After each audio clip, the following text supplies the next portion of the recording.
you to actually contain more energy. And so the expansion happens again. And then it comes in. And then the expansion happens again. And then it comes in. And then the expansion happens again.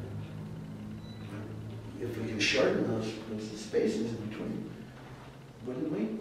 How we shorten, cut out any useless activity. And realize that that energy you need to truly plow through your own confusion is there already. You've got it locked up in programmed behaviors, programmed attitudes, knowing what's going to happen beforehand. Well, I know I'm going to go there and it's going to suck. Bam! That's a big investment of energy right there. And gone. Gone. There's no getting that back. You know, you can grow a shoot, but you're not getting that back. That is out, it is going, and it's going to go and go and go and go as energy does. So taking it back. So, you know, you get to a point where, okay, I spend all my energy in a certain way.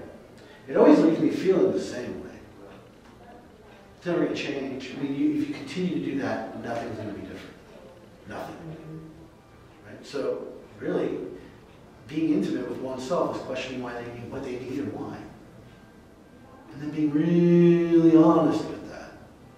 And being able to accept a little, because sometimes it is suffering. Sometimes, you know, you're sitting there completely open, right? And information's flowing through. The ego's laying over there, looks up, hey, I don't like that. And man, you're going into some serious suffering. Because where's the energy invested? Is it invested in the being itself? That's where it's coming from. Or is it being funneled into some temporary object? Like self.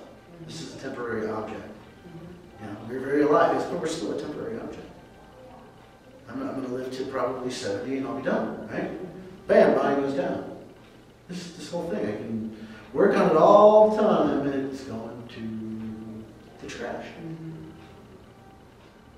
So why would I work to improve something that is going to become?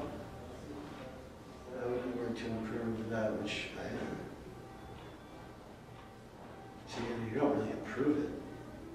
You just pull the energy back in. So the awareness settles inside of that. So now it's being very pungent. Right? Then comes the presence. The soul is now forward. That which we truly are, that comes from who knows where, is what's present. Not a blank stare and a processor. Not someone sitting at the keyboard ready to punch in information. Your name? Your address? That's how everybody is with it. How you doing? I'm good. That's not communication. It's not brotherhood. It's not community. It's none of those things. It is isolated bubbles of stupidity, bouncing off of each other. Very isolated in a bubble with snot running out of their nose. And it's pretty much how it is out there anymore. Right. It's not very bubbly and lively.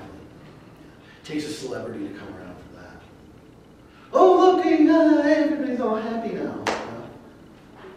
They don't realize that what's making them happy is that. Except it's just that their belief and value system is based on something else making them happy. So they can actually access a better state when what they think needs to happen happens.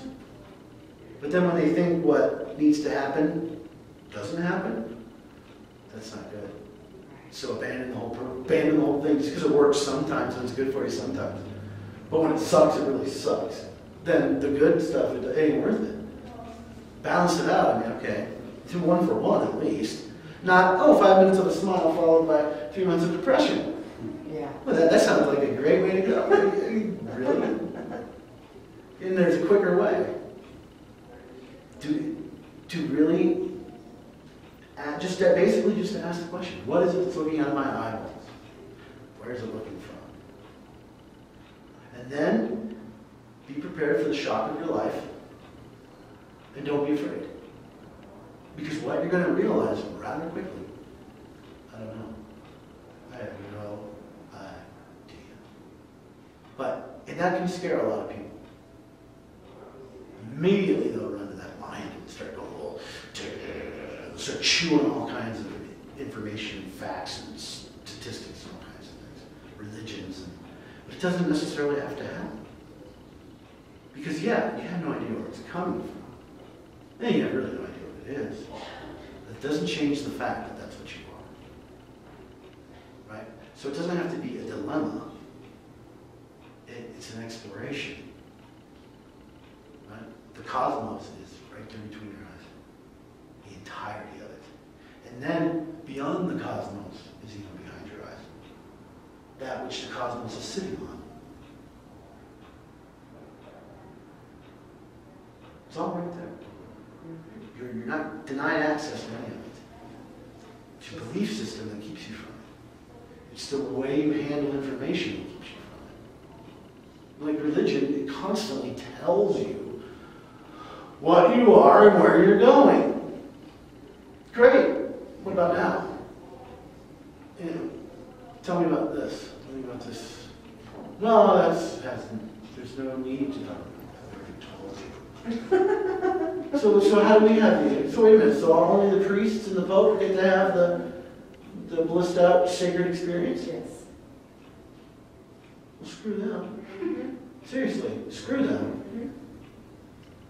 There's no one saying we can't have it too, except for us. There's no God saying that, oh, you're not a Christian, you don't get it. That's a dude. Right.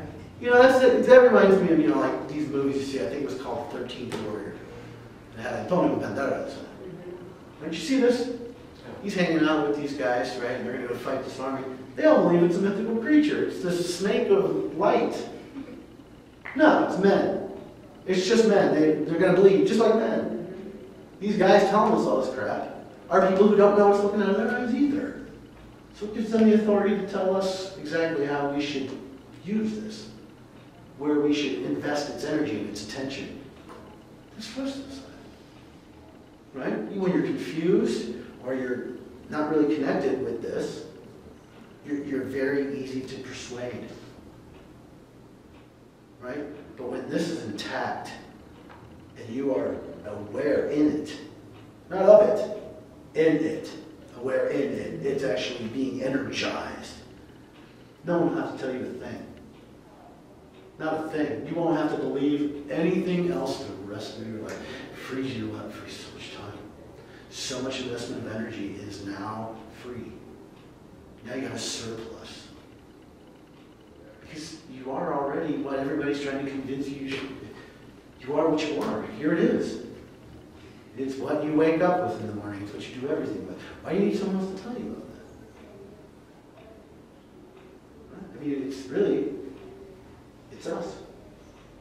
You know? That same thing that's looking out of our eyeballs, wherever it's coming from, it's doing the same thing that everybody else. Until it's not having it anymore, and it's just like go away. And rest somewhere else. Right? And then when it extends down again, you might find yourself maybe in a hospital going, oh God, I gotta do this again. Oh, well, I'm gonna do this again. Okay, get with it. And you just start crying. Because you realize this sucks. This really sucks. From where I was to here, this really sucks. It does. It's not much fun. You're very limited here. You get pains and aches. It's not that much fun. So really, Carlos's books are all about getting free. Not necessarily, achieving anything in particular. That's up to you. I mean, you might want to travel to the 8th galaxy over there, and that's your whole thing. This just gives you the opportunity to do it.